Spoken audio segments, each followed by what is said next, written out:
तो आज हम डिस्कस करते हैं फुल लेंथ टेस्ट सेकेंड एडुटेरिया का। तो पहला क्वेश्चन डिस्कस करते हैं कि सत्यमेव जयते किस उपनिषद से लिया गया है। यहाँ उपनिषद का मतलब होता है जो बैठ करके पास में शिक्षा ग्रहण करे। तो सत्यमेव जयते सत्य की ही विजय होती है, यह किस उपनिषद से लिया गया है तो मुंडकोपनिषद से। ठीक है। और इसमें क्या है कि यह जो उपनिषद है अथर्ववेद का, यह जो उपनिषद है आध्यात्मिक मुक्ति प्राप्त करने में सत्य की सर्वोच्चता पर जोर देता है। ठीक है। नेक्स्ट है किस बौद्ध संगति में बौद्ध धर्म दो संप्रदाय में विभाजित हुआ था। तो बौद्ध धर्म जो है चौथे बौद्ध संगति जो कि ईस्वी के प्रथम शताब्दी में हुआ था, और कुंडलवन कश्मीर में कनिष्क जो है राजा थे उस समय, और अध्यक्षता थे वसुमित्र और अश्वघोष के रिस्पेक्ट में। ठीक है। अब पहला दूसरा तीसरा देखते हैं। तो पहला जो है बौद्ध संगति राजगृह में, दूसरा वैशाली में, तीसरा पाटलिपुत्र, चौथा कुंडलवन कश्मीर में। पहला जो है शासनकाल अजातशत्रु, सेकंड कालाशोक, तीसरा अशोक सम्राट अशोक के समय में, और चौथा कनिष्क के समय में। अगर टाइम पीरियड की बात करते हैं तो पहला 483 ईसा पूर्व में, दूसरा 383, तीसरा 251 और चौथा ईस्वी के प्रथम शताब्दी में। ठीक है। अध्यक्ष की बात करते हैं तो पहला महाकश्यप, दूसरा सवाकामी, तीसरा का मौलिपुत्तिस और चौथा का वसुमित्र या अश्वघोष। तो इस प्रकार से बौद्ध धर्म जो है ना चौथे बौद्ध संगति जो ईस्वी के प्रथम शताब्दी में हुए थे हीनयान और महायान में विभाजित हो गए थे। नेक्स्ट है कि हड़प्पा, ठीक है, जो कि किस स्थल से खेल के मैदान के साक्ष्य मिले हैं। तो हड़प्पा के जो धौलावीरा हैं जो गुजरात में स्थित हैं, उसमें सुनियोजित और व्यापक रूप से उत्खनन स्थल में से उसमें एक है। ठीक है। धौलावीरा में जो खोजी गई अनूठी विशेषता यह है कि वहाँ पे बड़े खुले मैदान की उपस्थिति देखा गया, जिसमें पुरातत्वविदों ने यह संभावना व्यक्त किया है कि कहीं न कहीं वहाँ एक स्टेडियम था, समारोह स्थल भी हुआ करता था। नेक्स्ट है उत्तर वैदिक काल में प्रजापति निम्नलिखित में से किस मुख्य देवता थे।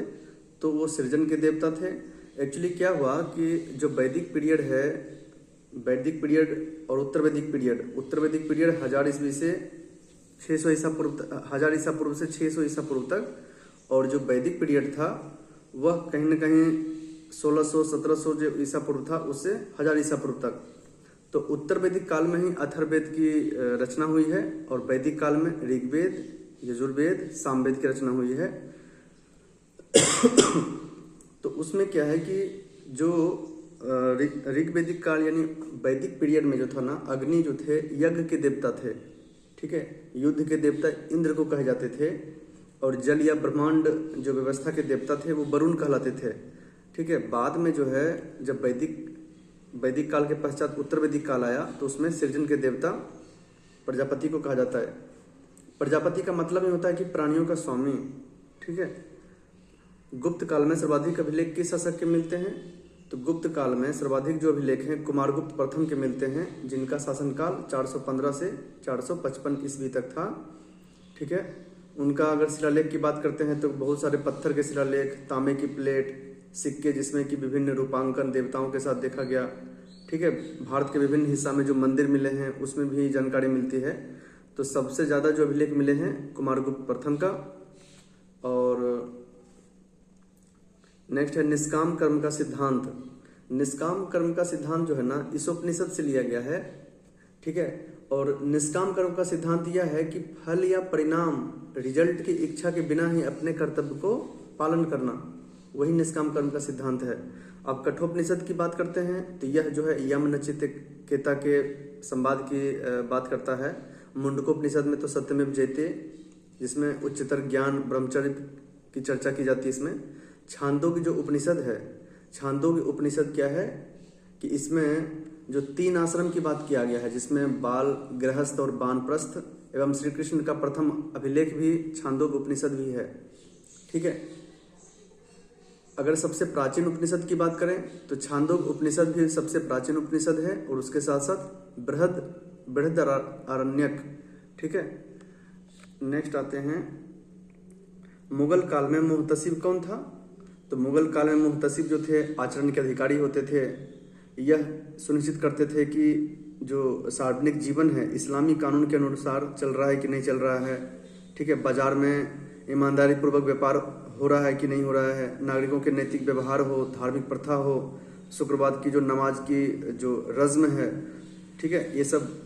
उसके बाद जो अल्कोहलिक चीज़ है उस पर पूरा प्रतिबंध है कि नहीं, तो सब की जो मुहतसिब थे, आचरण अधिकारी थे।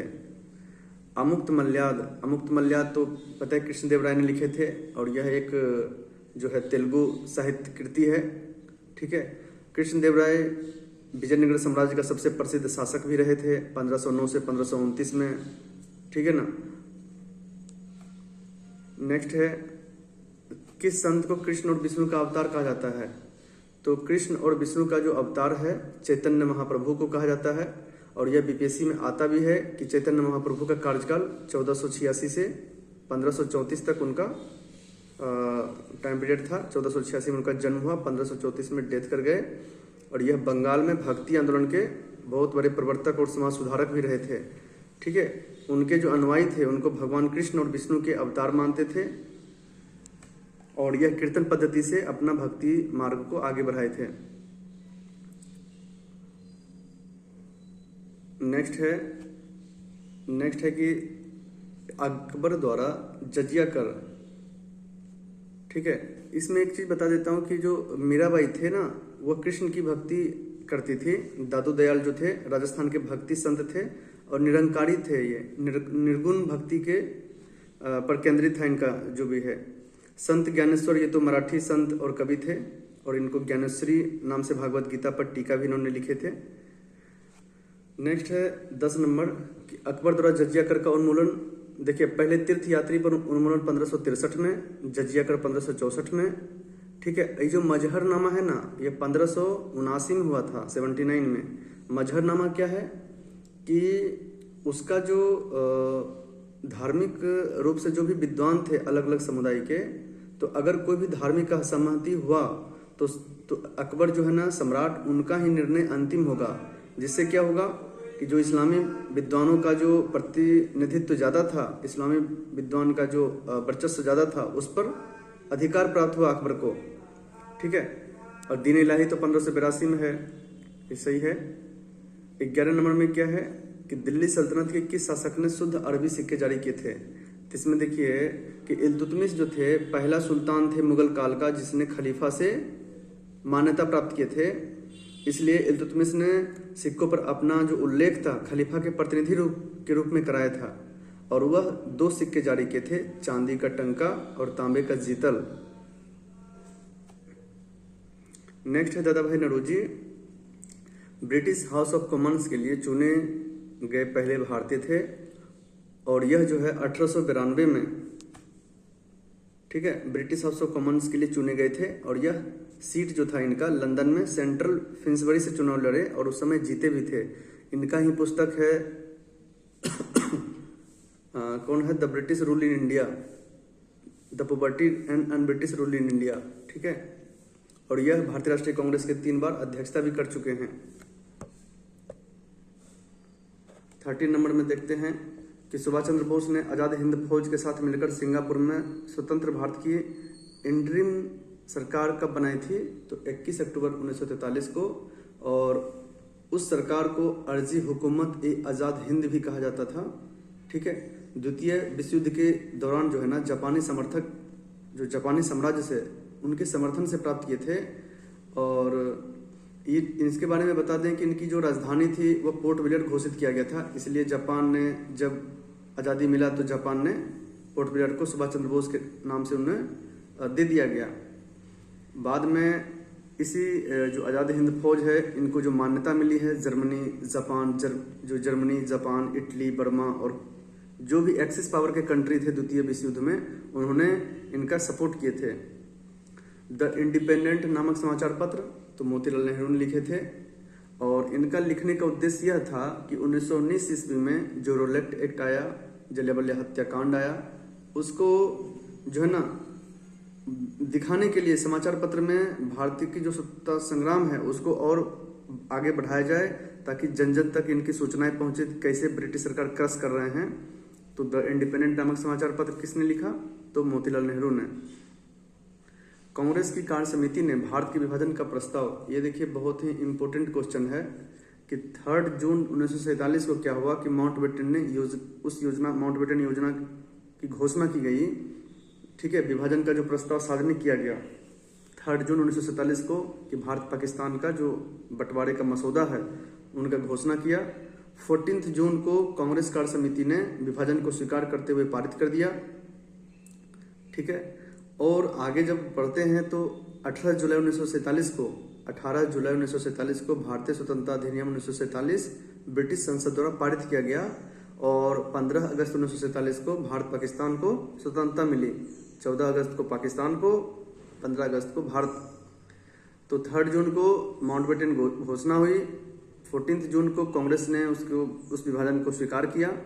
18 जुलाई को संसद से पारित हुआ और 15 अगस्त को विभाजित हो गया। भारत सरकार अधिनियम 1919 की मुख्य विशेषता क्या है? तो इसमें मुख्य विशेषता जो है कि भारत सरकार अधिनियम 1919 को मॉन्टेग्यू चेम्सफोर्ड सुधार कहा जाता है। ठीक है, जिस समय मॉन्टेग्यू उस समय के भारतीय सचिव थे और चेम्सफोर्ड भारत के वायसराय थे, इसलिए इसको मॉन्टेग्यू चेम्सफोर्ड रिफॉर्म्स कहा जाता है। इसमें देखा गया था कि जो केंद्र और प्रांतों को विधायी शक्ति का हस्तांतरण किया गया, बिल्कुल सही है। डिसेंट्रलाइज सिस्टम उसी समय से थोड़ा देखा गया है। प्रांत को स्वायत्तता मिली।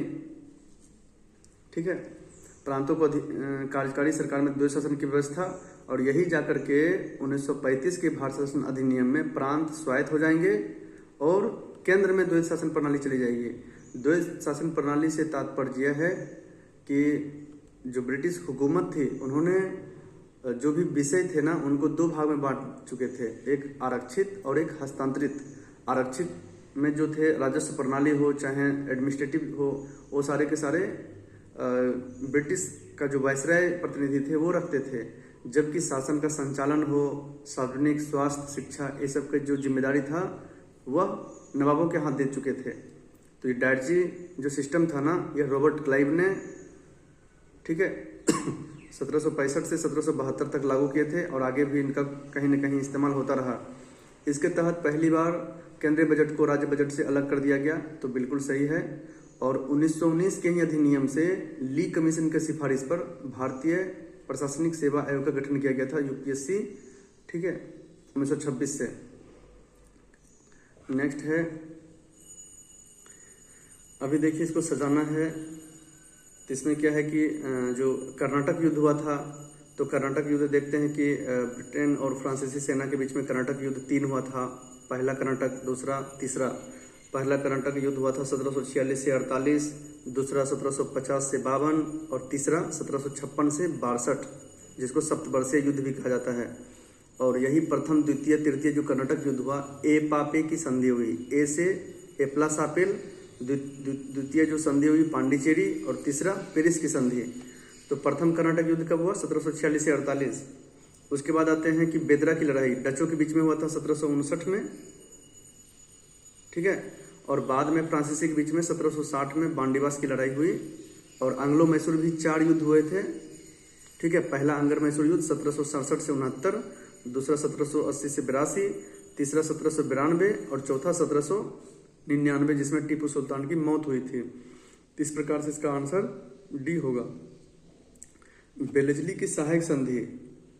ठीक है, अभी देखिए कि जो सहायक संधि है ना, हालांकि इसको तो डुप्ले ने लाया था, लेकिन बेलेजली की जो सहायक संधि था वह क्या करते थे कि उनका जो एक्चुअली कार्यकाल था 1798 से 1805 में, तो वह क्या है ना, एक डिप्लोमेसी रणनीति अपनाए थे कि भारतीय रियासत को बिना ही प्रत्यक्ष विजय के ही ब्रिटिश नियंत्रण में कैसे लाया जाए। तो उसके लिए क्या करते थे कि राजा को कन्विंस करते थे कि हम आपका आंतरिक और बाह्य सुरक्षा देंगे, उसके बदले हम ब्रिटिश सेना की टुकड़ी आपके साम्राज्य में तैनात करेंगे और उसका खर्चा जो है वहन आपको करना होगा। ठीक है, उसके बदले हम किसी भी बाहरी ताकत से या आंतरिक ताकत से आपको रक्षा करेंगे।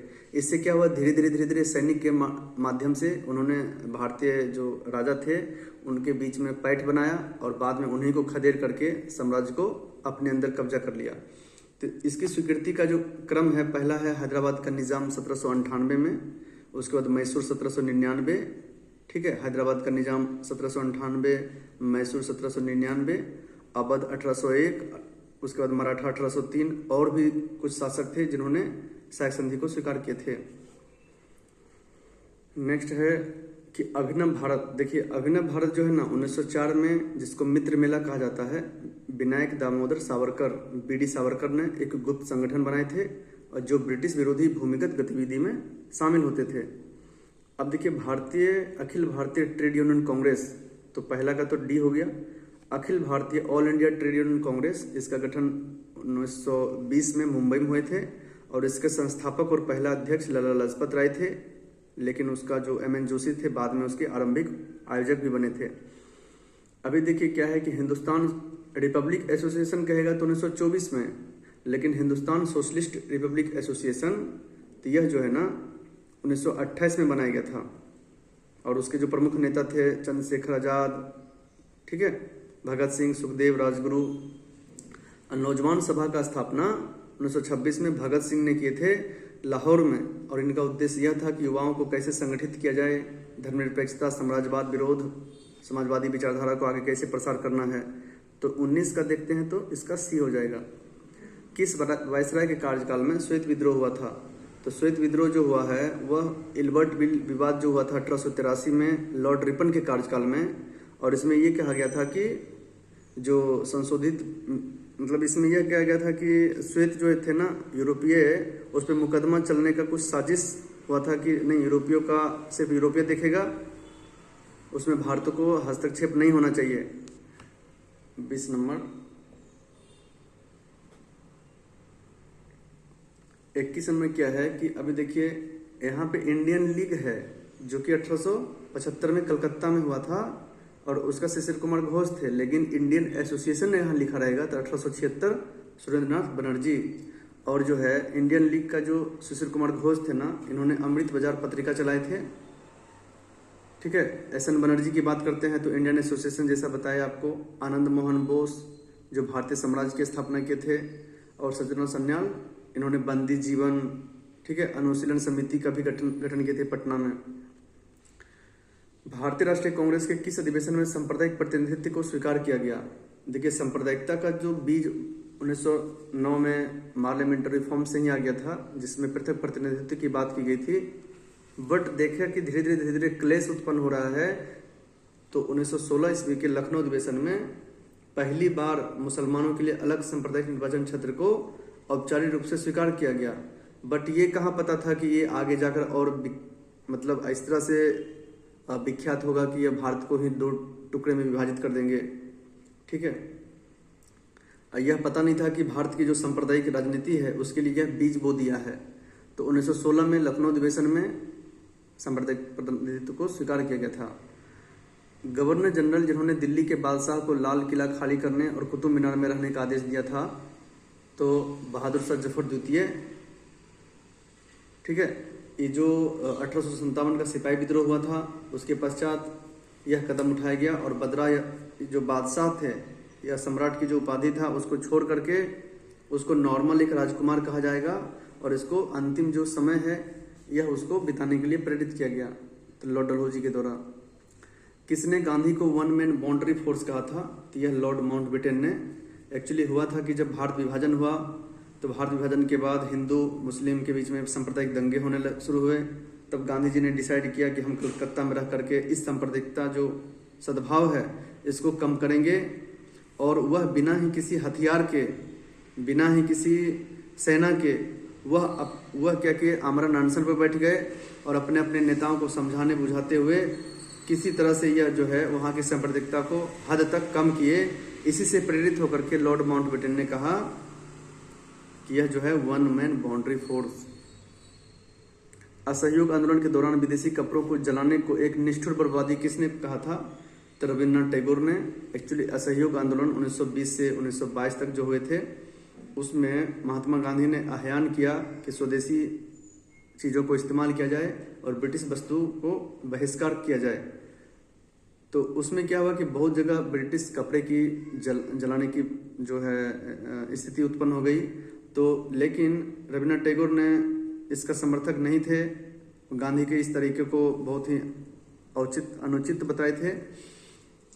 रविन्द्रनाथ टैगोर का कहना था कि यह भारत जो है ऐसी देश है जिसमें कि बहुत ही लाखों लोग नंगे भूखे मर रहे हैं, खाने को तरस रहे हैं, कपड़े नहीं है, रोजी रोटी कपड़ा कुछ भी नहीं है सही से, और उस स्थिति में अगर कपड़ा जलाया जाए तो उनको रहने की और स्थिति गंभीर हो सकती है। 26 नंबर में क्या है कि लॉर्ड डलहौजी द्वारा भारत में रेलवे लाइन बिछाने का मुख्य उद्देश्य क्या था। इसका मुख्य उद्देश्य यह था कि भारत से कोयला और लोहा को निकालना और ब्रिटेन को निर्यात के लिए बंदरगाह जैसे बम्बई कलकत्ता जो मद्रास प्रेसिडेंसी था उसका कुशलतापूर्वक परिवहन कराना। इसके इनका मानसिक जो था ना माइंड में यही था, बट भारतीयों को यह समझाया गया कि आपके हित के लिए हम काम कर रहे हैं। बट इससे ये भी हुआ कि राष्ट्रवाद की जो भावना दूर दराज के क्षेत्रों में था उस रेलगाड़ी के माध्यम से एक दूसरे से संपर्क बनाए, ठीक है, और भारतीय राष्ट्रीय आंदोलन में अभूतपूर्व योगदान दिए। इंडियन नेशनल कांग्रेस का 27वां अधिवेशन यह 1912 में बांकीपुर पटना में हुआ था और इसका जो अध्यक्ष थे RN मुधोलकर थे। झलकी की संधि किसके बीच हुई है, तो हैदराबाद के निजाम और बालाजी बाजीराव के बीच में 1750 के दशक में ये सब हुआ था। अभी देखिए 1857 के पूर्ण सिपाही विद्रोह, तो देखिए पूर्ण सिपाही विद्रोह कहे थे लॉरेंस और सीले ने। डिजराई बोले थे यह एक राष्ट्रीय विद्रोह है, ठीक है, और हिंदू मुस्लिम के बीच में जो षड्यंत्रकारी युद्ध है वह हिंदू मुस्लिम के बीच में किसने कहा था, TR होम्स ने।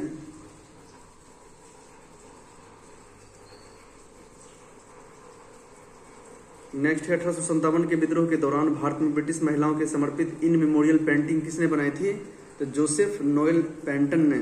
यह जो था ना भारतीय स्वतंत्रता जब हो रहा था 1857 के समय, तो ब्रिटिश महिला और बच्चों को श्रद्धांजलि के रूप में बनाया गया था।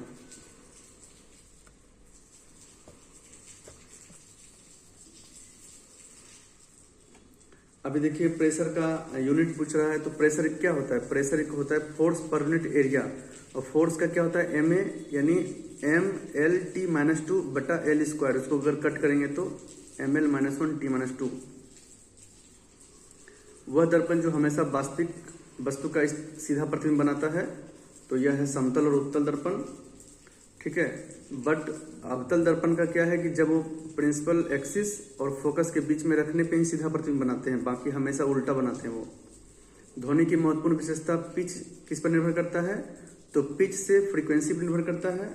अगर उच्च फ्रीक्वेंसी होगी, हाई फ्रीक्वेंसी होगी तो हाई पिच होगा, लो फ्रीक्वेंसी पे लो पिच होगा। जबकि तीव्रता और ये जो आयाम है यह कितना लाउडनेस उससे डिसाइड होता है, तीव्रता और आयाम से। गुणवत्ता क्या है, कि गुणवत्ता जो होता है ना वह स्वर या टोन को संदर्भित करता है, ठीक है। प्रिज्म से गुजरने पर प्रकाश का रंग सबसे अधिक अपवर्तित होगा, तो जिसका सबसे लो तरंग दैर्घ्य होगा 3900 एंगस्ट्रॉम के आसपास, तो बैगनी का है। और सबसे कम जो अपवर्तित होता है लाल रंग, और सबसे कम जो अपवर्तन होने के कारण ही इसे रेड सिग्नल के रूप में इस्तेमाल होता है, क्योंकि इसका अपवर्तन सबसे कम होता है। पदार्थ का परमाणु सिद्धांत किसने दिया, तो पदार्थ का परमाणु सिद्धांत जॉन डाल्टन ने। उन्होंने 1808 में अपनी पुस्तक a new system of chemical philosophy में प्रकाशित किए। उसमें कहा कि सभी पदार्थ सूक्ष्म अविभाज्य कणों से बने होते हैं जिन्हें परमाणु कहते हैं, और किसी भी दिए गए तत्व के परमाणु द्रव्यमान और गुणों में समान होते हैं, ठीक है। परमाणु अविनाशी होते हैं, ना तो इन्हें प्रोड्यूस किया जा सकता है ना ही इसे नष्ट किया जा सकता है। नेक्स्ट है किस स्थान पर गुरुत्वाकर्षण बल सबसे अधिकतम होता है, तो चूंकि पृथ्वी चपटी है तो जो ध्रुव का जो रेडियस है वह कम है इक्वेटर के रेस्पेक्ट में, तो इसलिए उसका गुरुत्वाकर्षण का मान मैक्सिमम होता है और उसका 9.832 मीटर पर सेकेंड स्क्वायर होता है, जबकि ध्रुव पर 9.832 मीटर पर सेकेंड स्क्वायर, जबकि जो भूमध्य रेखा पर है 9.780 मीटर पर सेकेंड स्क्वायर, ठीक है। अभी देखिए कि एक यूनिट जो होता है ना 1000 किलोवाट आवर को ही एक यूनिट कहते हैं, तो इसको अगर मल्टीप्लाई करेंगे जो पावर क्या होता है, पावर होता है वाट आवर, यानी कितना वाट और कितना घंटा जलाया गया, तो इसमें 1000 हुआ तो 1000 वाट आवर को एक यूनिट कहते हैं। मस्टर्ड गैस रासायनिक युद्ध में यूज होते हैं, जिससे जो है दुश्मन जो है ना सेना को त्वचा, आंखों, श्वसन तंत्र में गंभीर छाले पैदा करके उससे अक्षम या घायल बना देते हैं, जिससे उस पर जीत हासिल हो सके। और इसका इस्तेमाल प्रथम विश्व युद्ध के दौरान किया गया था। अंतरिक्ष यात्री अंतरिक्ष में सीधे खड़े नहीं हो सकते, क्योंकि वहां पे बहुत ही गुरुत्वाकर्षण क्या है, बहुत ही नगण्य है, और नगण्य गुरुत्वाकर्षण के कारण ही वह खड़े नहीं रह सकते। हम आज पृथ्वी पर खड़ा इसलिए हैं क्योंकि जो हमारे मस्तिष्क का सेरेबेलम है वह कहीं ना कहीं संतुलन और मुद्रा बनाए रखने में मदद करती है, और हमारी मांसपेशियां और हड्डियां हमें सीधा रखने के लिए लगातार इसके विरुद्ध कार्य करती है। और यह तभी संभव है जब गुरुत्वाकर्षण होगा। चूंकि अंतरिक्ष में गुरुत्वाकर्षण नगण्य है, इसलिए मांसपेशियां और हड्डियां कमजोर पड़ जाती है और उससे संतुलन बिगड़ने से खड़े नहीं हो सकते। प्रेरकत्व को इंडक्टेंस कहा जाता है, तो इंडक्टेंस का यूनिट हेनरी है, कैपेसिटेंस का फैराड है, ये जो है ना प्रतिरोध का ओम है। निम्नलिखित में से किस तत्व में सबसे अधिक समस्थानिक हैं? तो समस्थानिक वो होते हैं जिनका परमाणु संख्या समान होते हैं और परमाणु द्रव्यमान भिन्न भिन्न होते हैं, उसको समस्थानिक बोलते हैं। असंभारिक किसको कहेंगे? जस्ट इसका उल्टा, यानी जिसका परमाणु संख्या असमान हो और परमाणु द्रव्यमान समान होना चाहिए। तो समस्थानिक में है, लिथियम के हैं 8 समस्थानिक, ऑक्सीजन के 14 गो, यूरेनियम के 17 और पोलोनियम के 33 समस्थानिक हैं। सबसे मैक्सिमम समस्थानिक पोलोनियम के ही हैं। अभी देखिए 42 नींबू जो है 2.2 pH मान होता है। गैसोहोल का मिश्रण, अभी देखिए गैसोहोल, अब जब पेट्रोल था ही तो फिर इसमें अल्कोहल या इथेनॉल क्यों मिलाया गया? तो चूंकि क्या है ना कि अगर जितना हम इथेनॉल का परसेंटेज बढ़ाएंगे और इसको मिक्सिंग होने से ये इंश्योर करना पड़ेगा कि इंजन पे कोई खराबी ना हो, और हालांकि हद तक अभी प्रयास किया जा रहा है कि इंजन में किसी भी तरह का प्रॉब्लम क्रिएट ना हो मिक्सिंग होने से। तो अभी जो E20 का प्रस्ताव रखा गया था और 2025 में भारत सरकार ने 20% इथेनॉल मिलाने का लक्ष्य पूरा किया है।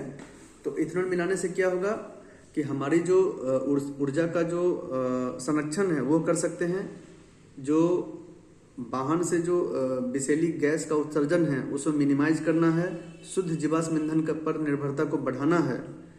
शुद्ध जीवाश्म ईंधन पर जो निर्भरता है, जीवाश्म ईंधन पर निर्भरता हालांकि कुछ कम करना है, और स्वदेशी रूप से जो बायोगैस यंत्र है उसके माध्यम से एथेनॉल को बढ़ाना है, जिससे हमारा जो ऊर्जा सुरक्षा है और आयात पर निर्भरता कम किया जा सके।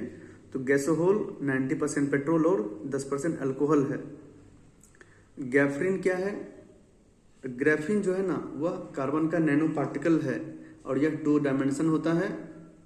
ठीक है, नेक्स्ट है, अभी देखिए 45 में बहुत सारे क्वेश्चन बनते हैं, तो मैं बताता हूं कि जो गैस का इक्वेशन है ना PV = nRT, जहां P जो है ना प्रेशर है, V वॉल्यूम है, तो PV = nRT। n है number of mole of gas, R है गैस कांस्टेंट और T फॉर टेम्परेचर। तो पहला इक्वेशन जो बॉयल्स लॉ है, अगर PV बराबर कांस्टेंट यानी pressure is inversely proportional to volume होगा जब टेम्परेचर उस समय कांस्टेंट होगा, तो यह बॉयल्स लॉ है। दूसरा होता है चार्ल्स लॉ। चार्ल्स लॉ में क्या होता है कि जब प्रेशर कांस्टेंट हो तो volume directly proportional to temperature होगा। जब वॉल्यूम बढ़ेगा टेम्परेचर बढ़ेगी, टेम्परेचर बढ़ने से वॉल्यूम बढ़ेगा, टेम्परेचर घटने से वॉल्यूम घटेगा, तो यह चार्ल्स लॉ है। ठीक है, अगर pressure directly proportional to temperature हो, उस समय वॉल्यूम अगर कांस्टेंट हो, तो उसी को क्या बोलते हैं? गैल-लुसक का नियम बोलते हैं उसी को। जब प्रेशर टेम्परेचर कांस्टेंट हो तो वॉल्यूम जो होता है directly proportional to number of gas, यानी नंबर ऑफ गैस की संख्या बढ़ेगी तो वॉल्यूम बढ़ जाएगी। यही एवोगाड्रो का नियम है, यह बीपीएससी में पूछा भी गया है। कार्नेटाइट किस धातु का एस्क है? तो कार्नेटाइट यूरेनियम का एस्क है। ठीक है, नेक्स्ट है कि अल्कलाइन का, देखिए ये जो CnH2n+2 है ना, ये एल्केन का सूत्र है। CnH2n एल्किन का है और एल्काइन का क्या है? CnH2n-2। आभूषण को धोने साफ करने में किसका इस्तेमाल किया जाता है? तो एक्वारेजिया, जो कि सांद्र नाइट्रिक एसिड और हाइड्रोक्लोरिक एसिड का संक्षारण मिश्रण है। ठीक है, वह नाइट्रिक एसिड जिसमें कि 1 अनुपात और हाइड्रोक्लोरिक एसिड 3 अनुपात यानी 1:3 में मिलाया जाता है, और यह सोना और प्लेटियम जैसी महान धातु को घोलने की क्षमता प्रदान करता है। किसी तत्व को पीटकर पतली चादर बनाया जाना तो उसको क्या बोलते हैं? उसको धातु बोलते हैं। और धातु में क्या होता है? आघात वर्धनता होता है, तन्यता होता है, जिसको एक वायर बना जा सके। कोलाइडल विलयन को शुद्धिकरण, अभी देखिए इसमें क्या है ना कि इलेक्ट्रोडायलिसिस है। इलेक्ट्रोडायलिसिस में क्या होता है कि यह कोई झिल्ली के माध्यम से आयनिक अशुद्धि को तेजी से हटाने के लिए विद्युत क्षेत्र लागू करके कोलाइडल विलयन को शुद्ध करते हैं। डायलिसिस में तो पता है सेमी परमेबल मेम्ब्रेन होते हैं, एसपीएम, उसके माध्यम से विसरण के माध्यम से अशुद्धि को हटाती है। सूक्ष्म जो निस्पंदन है इसको अल्ट्रा फिल्ट्रेशन बोलते हैं, जो महीन छिद्र वाले विशेष फिल्टर पेपर का उपयोग होता है। लेकिन इलेक्ट्रोडायलिसिस प्रक्रिया क्या है कि केमिकल रिएक्शन होते हैं और विद्युत धारा का प्रयोग करके केमिकल कंपोजिशन को हटाते हैं। यादाश्त का संबंध मस्तिष्क के किस भाग से है? तो सेरेब्रम से है। ठीक है, अभी देखिए सेरेबेलम जो है बॉडी को बैलेंस करने में इसका इस्तेमाल होता है। ठीक है, और हाइपोथैलेमस क्या है कि जो अंदरूनी हमारा चल रहा है, जैसे कि भूख है, प्यास है, ठीक है ना, भूख, प्यास, बेचैनी, ये सब क्या हाइपोथैलेमस कंट्रोल करती है। और थैलेमस क्या होता है ना, थैलेमस जो है ना बाहरी आवरण को कंट्रोल करता है, जैसे कि बाहर में ठंडा है या बाहर में गर्मी है, सर्दी है, बरसात है। स्पाइनल कॉर्ड क्या है कि स्पाइनल कॉर्ड जो होता है यह केंद्रीय तंत्रिका तंत्र का हिस्सा है और मुख्य रूप से प्रतिवर्ती जो रिफ्लेक्सिव एक्शन है और मस्तिष्क और शरीर के बीच में एक पल्स मतलब संचरण को संभालती है यह। अभी देखिए विटामिन के बारे में पूछा है, तो विटामिन B7 का उपयोग बालों के झड़ने का जो कारण है विटामिन B7, इसको बायोटिन भी कहते हैं। B12 इसको कोबालामाइन कहते हैं, और यह लाल रक्त कोशिका का निर्माण, तंत्रिका संबंधी कार्य, डीएनए संश्लेषण में महत्वपूर्ण भूमिका निभाती है। ठीक है, तो B12 का क्या होगा? 1 नंबर प्रनाशी अरक्तता होना। विटामिन ई क्या है? विटामिन ई जो है ना यह बांझपन उत्पन्न करता है। ठीक है, यह विटामिन जो बी और ई है ना, बी और सी है वाटर सोल्यूबल है, बट विटामिन ए, डी, ई, के ये सब फैट सोल्यूबल है। विटामिन के रक्त का थक्का में मदद करता है। अब देखिए एड्स के नियंत्रण में, एड्स के परीक्षण में कौन कौन सा इस्तेमाल होता है? तो एड्स के परीक्षण में पीसीआर होते हैं। पीसीआर मतलब पॉलीमरेज चेन रिएक्शन। सेकेंड है CD4 मतलब सेल काउंट इसमें करते हैं। उसके बाद है एलिसा टेस्ट। ठीक है, एलिसा टेस्ट का उपयोग भी प्राइमरी स्क्रीनिंग परीक्षण में इसका इस्तेमाल होता है। तो पीसीआर, CDR4 और एलिसा इसका उपयोग एड्स के परीक्षण में इस्तेमाल होता है। 55 में देखते हैं कि जो मोनोसेक्राइड्स हैं, 54 हुआ कि नहीं? हाँ 54 बच गया। तो 54 में क्या है कि हैजा, देखिए यहाँ पे टिटनस से पकड़ते हैं एलिमिनेशन मेथड से, तो क्लेस्ट्रीडियम टिटेनी टिटनस के लिए जिम्मेदार हैं। निमोनिया का देखते हैं कि डिप्लोकोकस न्यूमोनिया से निमोनिया हो गया। टीबी में तो पता है कि माइक्रोबैक्टीरियम तपेदिक होता है, और हैजा जो कि गंदे पानी का इस्तेमाल करने से होता है। ठीक है, पानी या भोजन के माध्यम से फैलता है जो दूषित रहते हैं, तो इसका विब्रियो कोलोरी यह इस प्रकार से क्या है ना 54 का ए नंबर होगा। 55 का क्या है कि मोनोसेक्राइड्स कार्बोहाइड्रेट नहीं है। तो मोनोसेक्राइड्स वो होते हैं जिसमें कार्बोहाइड्रेट का सबसे सरलतम रूप है और चीनी एक इकाई में रहता है। तो उसमें देखिए जो पहला क्वेश्चन है ना ग्लूकोज, फ्रुक्टोज और गैलेक्टोज। तो ग्लूकोज, फ्रुक्टोज, गैलेक्टोज क्या है? मोनोसेक्राइड्स है। और ग्लूकोज और फ्रुक्टोज को जब मिक्स करेंगे ना तब जाके सुक्रोज बनता है, जो कि डाइसेक्राइड्स होता है। कौन सा नाइट्रोजन स्थिरीकरण करने के लिए जीव नहीं है? तो कौन सा जीव है? तो नोस्तोक है, एनाबिना है, एजोटोबैक्टर है। माइक्रोराइजा जो है ना ये गैर नाइट्रोजन फिक्सिंग फंगल सहजीवी संबंध बताता है, तो यह गलत है। आर्क्योपेट्रिक्स क्या है? तो आर्क्योपेट्रिक्स सरीसृप और पक्षी के बीच में एक ट्रांजिशनल रूप इस बताता है। देखते हैं कि वनस्पति जगत में तो वनस्पति जगत में जो पादप होते हैं उसमें थैलोफेटा, ब्रायोफेटा और टेरिडोफेटा होते हैं। ऑर्थोपेडा तो कीट पतंग के लिए जिम्मेदार होते हैं, कीट पतंग जो उसके ग्रुप में आते हैं। तो थैलोफेटा सबसे बड़ा समूह है जिसमें कवक है, शैवाल है, ठीक है, ये सब रखा गया है। ब्रायोफाइटा उभयचर होते हैं, ठीक है, इसमें मांस और लिवर पार्ट शामिल होते हैं। और इसमें क्या है ना, संवहन ऊतक की कमी होती है। और टेरिडोफाइटा जो कि मॉइस्चर वाले एरिया में उगते हैं, उसमें संवहनी जो पौधा है ना, जाइलम, फ्लोएम, फर्न, हॉस्टेल, ये सब आते हैं उसमें। लेकिन सबसे बड़ा जो पादप जगत का समूह है वह थैलोफाइटा है। निम्नलिखित में से कौन सा पादप कोशिका का सबसे बड़ा कोशिकांग है? तो सबसे बड़ा जो कोशिकांग है प्लास्टिड, ठीक है।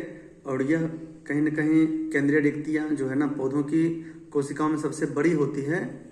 यह प्लास्टिड प्रकाश संश्लेषण और भंडारण के लिए जिम्मेदार होते हैं।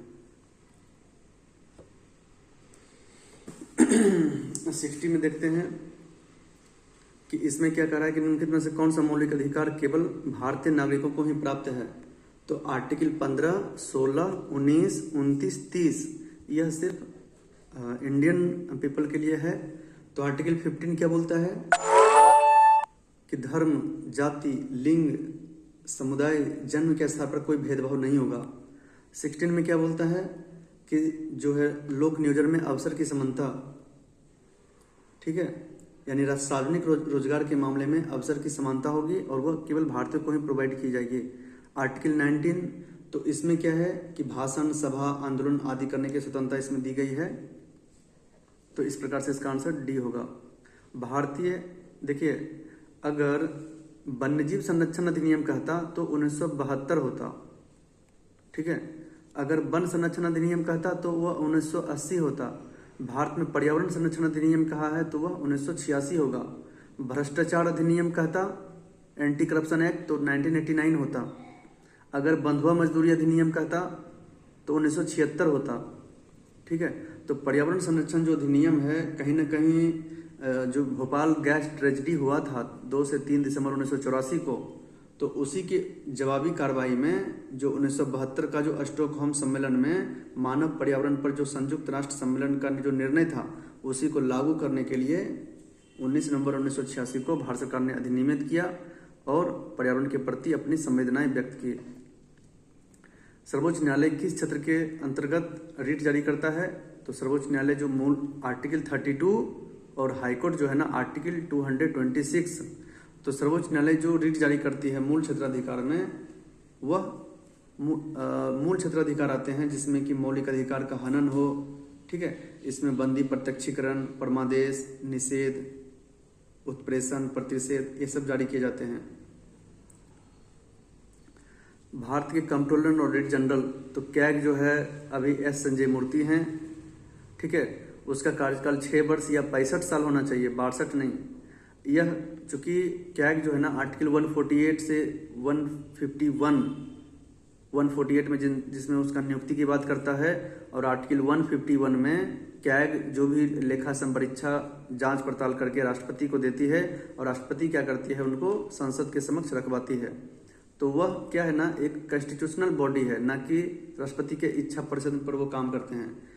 उसके बाद क्या है कि इसका वेतन और सेवा शर्तें जो है ना यह संसद निर्धारित करती है, ना कि राष्ट्रपति। इस प्रकार से इसका आंसर तीनों गलत है। उसके बाद देखिए क्या है कि खुला ओपन जो सर्कुलेशन सिस्टम होता है वह कॉकरोच का होता है, जबकि शेर, तोता, बंदर जो ह्यूमन लाइफ है उसका क्लोज सर्कुलेटरी सिस्टम होता है, जहां रक्त जो है ना पूरी तरह से एक रक्त वेसल्स के अंदर घूमता रहता है। और ब्लड सर्कुलेशन का खोज किसने किया था? विलियम हार्वे ने। भारतीय संविधान का कौन सा भाग आयरलैंड के संविधान से लिया गया है? तो आयरलैंड के संविधान से देखते हैं कि डीपीएसपी लिया गया है, directive principle of state policy, जिसका आर्टिकल 36 से 51 तक है। राष्ट्रपति की निर्वाचन प्रक्रिया, ठीक है, राज्यसभा के लिए सदस्यों का नामांकन वह आयरलैंड से लिया गया है, लेकिन राज्यसभा के सदस्यों का जो क्या बोलते हैं ना मनोनयन होता है वह दक्षिण अफ्रीका से लिया गया है। निम्नलिखित में से कौन सा समिति चुनाव सुधारों से संबंधित है? तो इसमें देखते हैं कि दिनेश गोस्वामी समिति जो 1990 में बनाए गए थे चुनाव सुधार से, इंद्रजीत गुप्ता समिति 1998 में और बोहरा समिति 1993 में। और यही बोहरा समिति जो थे ना, अपराध और राजनीति के बीच में गठजोड़ पर विचार किया और चुनावी सुधार के लिए इन्होंने सिफारिशें की थी। तो दिनेश गोस्वामी 1990, बोहरा समिति 1993 और इंद्रजीत गुप्ता 1998 में। के संविधान संशोधन द्वारा एक ही व्यक्ति को 2 या 2 से अधिक राज्यपाल बनाने का प्रावधान किया गया। तो 7वां संविधान संशोधन 1956। ठीक है। राज्यपाल द्वारा जारी किया गया जो अध्यादेश है, देखिए राज्यपाल आर्टिकल 213 के अनुसार अपना जारी करती है। और अगर राष्ट्रपति की बात करें तो आर्टिकल 123। और यह जो अध्यादेश है 6 सप्ताह तक वैलिड रहता है, जब तक कि विधानमंडल या राज्य में विधानमंडल और केंद्र में संसद उसे पारित न कर दे। 69 में देखते हैं कि भारत में संसदीय सरकार की विशेषता क्या है। तो मंत्रिपरिषद सामूहिक रूप से निम्न सदन के प्रति उत्तरदायी होते हैं। ये गलत लिखा गया है। ठीक है। संसद बने बिना कोई व्यक्ति केवल 6 महीने तक ही मंत्री पद पर बने रह सकते हैं और 6 महीने के अंदर उसे कहीं सदस्यता ग्रहण करनी पड़ेगी। मंत्री अपना पद ग्रहण करने से पहले लोकसभा के अध्यक्ष के समय शपथ लेता है, नहीं, वह राष्ट्रपति के समक्ष शपथ लेते हैं। और राष्ट्रपति जो होता है ना, वह एक क्या है ना, वास्तविक तो प्रधानमंत्री होते हैं, जबकि राष्ट्रपति क्या होते हैं कि वह नॉमिनेटेड होते हैं, मतलब उनका उतना पावर नहीं होता है। एक संवैधानिक कार्यकारी बॉडी होता है वो। ठीक है। 79 हो गया। 69 70 में क्या है, जो FRP, गन्ने पर FRP जो किसके द्वारा अनुमोदित किए जाते हैं, तो आर्थिक मामलों की मंत्रिमंडलीय समिति। नेक्स्ट है निम्नलिखित में से RBI की मौद्रिक नीति का जो क्वांटिटेटिव जो मेजरमेंट है वह क्या है, स्टैट्यूटरी लिक्विडिटी रेशियो, जिसको वैधानिक तरलता अनुपात कहते हैं। दूसरा है कैश रिजर्व रेशियो और तीसरा है खुले बाजार की प्रक्रिया। तो खुले बाजार की जो प्रक्रिया है ना, वह क्या है कि उसमें मुद्रा आपूर्ति को विनियमित करने के लिए RBI सरकारी प्रतिभूति की खरीद बिक्री उसमें शामिल होते हैं। तो SLR, CRR, cash reserve ratio और खुले बाजार की क्रियाएं, जिसमें प्रतिभूति का जो शेयर बॉन्ड होते हैं वो शामिल हैं। तो तीनों शामिल होते हैं इसमें। 72 में किसी सार्वजनिक पद को अवैध अतिक्रमण से बचाने के लिए क्या होता है कि अधिकार परीक्षा जारी करती है। तो अधिकार परीक्षा में होता है कि आप जो है सरकारी जो पद है उसको किस अधिकार से ज्वाइन किए हैं, तो उसमें डॉक्यूमेंटेशन दिखाया जाता है कि हाँ हमने सिलेक्शन से पास किया है। अगर अवैध करार हो गया, अगर जांच सही है तब तो ठीक है, अगर गलत करार हो गया तो उसे हटाया भी जा सकता है।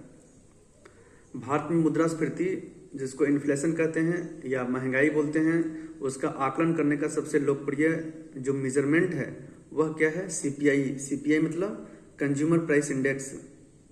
ठीक है। और यह अप्रैल 2014 से CPI मुद्रास्फीति मापने का एक मानक रहा है। ठीक है। और यह आधार वर्ष से इस्तेमाल होता है। पहले होलसेल प्राइस इंडेक्स पे नापा जाता था, लेकिन अब जो है कंज्यूमर प्राइस इंडेक्स ने ले लिया है। CPI जो होता है ना, ये उपभोक्ता जो है ना खरीदने में कितना महंगाई फील कर रहा है उस पे उसका ये मेजरमेंट है।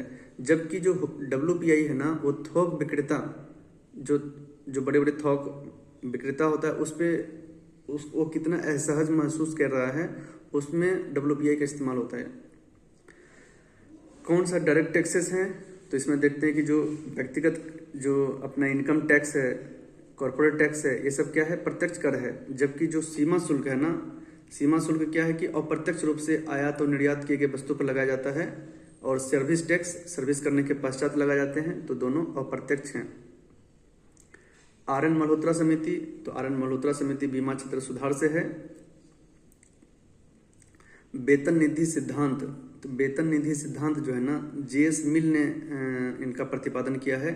तो इसमें यह है कि पूंजीपति वर्ग कैसे श्रम का जो श्रम के क्या बोलते हैं उसमें मजदूरी है, वह बहुत कम से कम पैसा दे करके श्रम अधिक से अधिक करा करके और उससे जो पैसा बचता है कहीं ना कहीं वो अपना प्रॉफिट में ऐड करता है।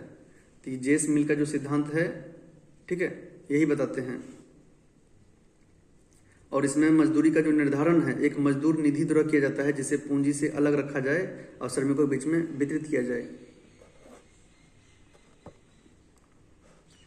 77 में क्या है कि भारतीय रिजर्व बैंक द्वारा बैंक दर में वृद्धि। तो बैंक रेट अगर वृद्धि कर देंगे तो क्या होगा, कमर्शियल बैंक लोन नहीं लेगा तो उसे मुद्रा पूर्ति या तरलता में कमी आएगी और बैंक की साख सृजन क्षमता में भी कमी आएगी। तो 1 और 3 सही है। निम्नलिखित में से उत्पादन के 4 प्रमुख कारक कौन कौन हैं? तो पहला भूमि, श्रम, पूंजी और उद्यमिता। भूमि जो है प्राकृतिक संसाधन को संदर्भित करेगा, श्रम मानव जो है प्रयास का, पूंजी जो है जो उपकरण है मशीनरी है वो शामिल है, और जो एंटरप्रेन्योरशिप लास्ट जो है ना, यह तीनों जो शुरू का उपकरण है भूमि, पूंजी और श्रम, उसको मिला करके वह जोखिम उठाने की क्षमता रखता है। दुनिया का सबसे बड़ा कोयला निर्यात बंदरगाह न्यू कैसल कहाँ है? तो यह ऑस्ट्रेलिया में है और यह मेनली चाइना और जापान को कोयला भेजने का काम करती है। निम्नलिखित में से कौन सा भारत सरकार की राजकोषीय जो फिस्कल पॉलिसी है उसका उद्देश्य नहीं है? तो फिस्कल पॉलिसी का उद्देश्य यही है कि जो भी मुद्रा स्फीति हो या रिसेशन हो, मंदी हो, उसको कंट्रोल करें। तो उसी में repo rate, reverse repo rate, cash ratio, SLR, मुद्रापूर्ति जो होता है ना, बाजार परिसंपत्ति का सृजन, ये सब उनका उपकरण है। और उसमें देखते हैं कि फिस्कल पॉलिसी का उद्देश्य क्या होता है कि वह रोजगार को बनाए रखते हैं, मूल्य स्थिर करके रखते हैं, धन और आय का समान वितरण हो। ठीक है, यह उनका मुख्य उद्देश्य नहीं रहता है कि अंतर्राज्यीय व्यापार का विनियमन करना। राजस्व घाटे की तुलना में राजकोषीय घाटा। तो देखिए राजकोषीय घाटा जैसे कि अभी जो बजट है उसमें 4.4% है, राजस्व घाटा कितना है 1.5% GDP का, जबकि प्राथमिक राजस्व घाटा 0.3% और प्रभावी राजस्व घाटा कितना है,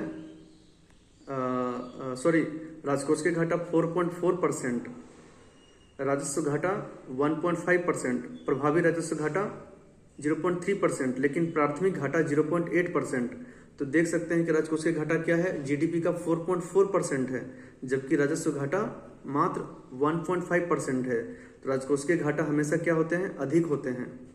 कहीं न कहीं अधिक होने का कारण यह भी है कि राजकोषीय घाटा में राजस्व घाटा प्लस पूंजीगत जो व्यय होते हैं वह शामिल होते हैं। उत्तर से दक्षिण की दिशा में सजाना है इसे। तो इसमें देखते हैं कि नल्ला मलाई की पहाड़ी पहले होगा जो कि आंध्र प्रदेश में है, जावदी और सेवराई की पहाड़ी तमिलनाडु में, नीलगिरी की पहाड़ी उसके नीचे है दक्षिण में तमिलनाडु केरला कर्नाटक के संगम पर, और अन्नामलाई पहाड़ी जो तमिलनाडु केरल की पश्चिमी तट यानी पश्चिमी घाट के दक्षिणी भाग में है। और यही अन्नामलाई की सबसे ऊंची चोटी अनामुदी 2695 मीटर और नीलगिरी का दोदाबेटा 2637 मीटर है। 38वीं समानांतर रेखा जो है ना वह उत्तरी कोरिया और दक्षिण कोरिया को अलग करता है, जबकि उत्तरी वियतनाम दक्षिणी वियतनाम को 17वीं 17वीं समानांतर रेखा अमेरिका कनाडा को 49वीं और जर्मनी फ्रांस को मैगिनोट रेखा अलग करती है। 3 जनवरी और देखिए 4 जुलाई है, 3 जनवरी को होता है पेरीहेलियन, लेकिन 4 जुलाई को एपीहेलियन। तो इसमें क्या है ना, पेरीहेलियन में पी से पास होता है, सबसे पास होगा, और एपीहेलियन में सबसे दूर हो जाते हैं। भारत में सबसे बड़े भाग में किस प्रकार के वन पाए जाते हैं? तो सबसे जो बड़े भाग में उष्णकटिबंधीय पर्णपाती वन पाए जाते हैं। इसमें कुछ आर्द्र होते हैं, कुछ शुष्क होते हैं। ठीक है,